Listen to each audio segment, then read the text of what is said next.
After 22 years of reenacting, discovered something. When we have been doing the rebel yell for all those 22 years, prior to learning the proper rebel yell, we would go on the field and we would give a yell.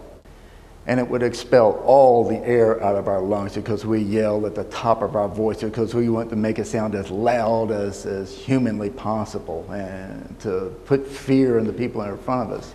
But what that did, it really wore us out. Because as you're marching across the field and you yell at the top of your voice and all the air goes out your lungs, you're gasping for more air.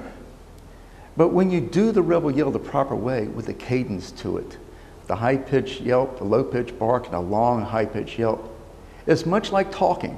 And you don't run out of air and you don't get exhausted. And you can do this marching across an entire field without getting exhausted.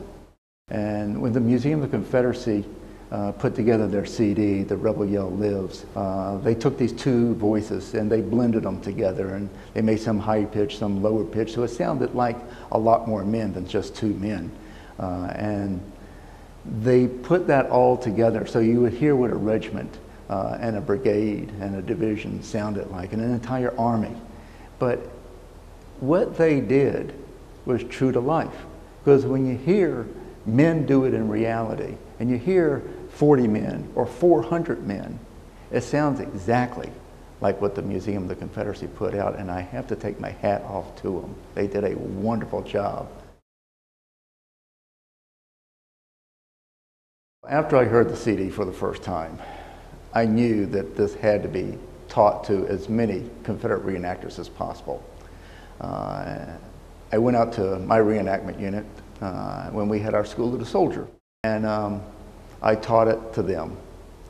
And I filmed the 40 of us doing it on the field that day. Pitched the idea then to the museum about coming out and filming this themselves to a larger unit. And so we did it last year at Cedar Creek with 400 reenactors there.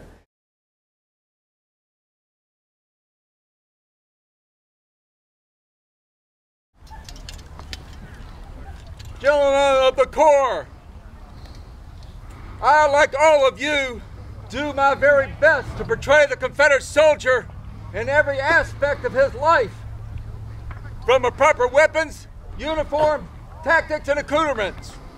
But there's one thing throughout the years that we have been doing incorrect, and that is the rebel yell. And so that is why I'm here today, so to teach you the proper rebel yell.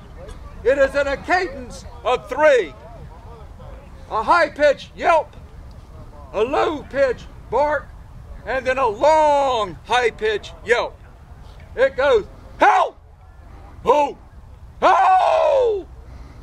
Help! Ho! Ho! So, here is your chance. Give me a high-pitched yelp. Help! Ho! Now give me a low-pitched bark. Ho! Now give me a long, high-pitched yelp. Ho! Of course, when we were up at Cedar Creek and I taught the 400 of them the proper way to do the rebel yell, we assembled ourselves to do a charge, a bayonet charge across the field. Charge! Bayonet!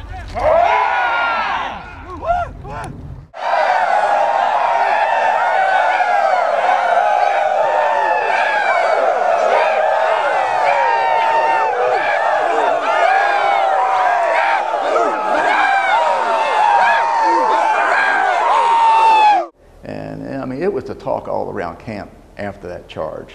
I mean, everybody was enthusiastic about it, because for us to be able to not only know what it sounded like, to be able to recreate it ourselves, it reached something inside all of us that we were very proud to be part of bringing this history back to life.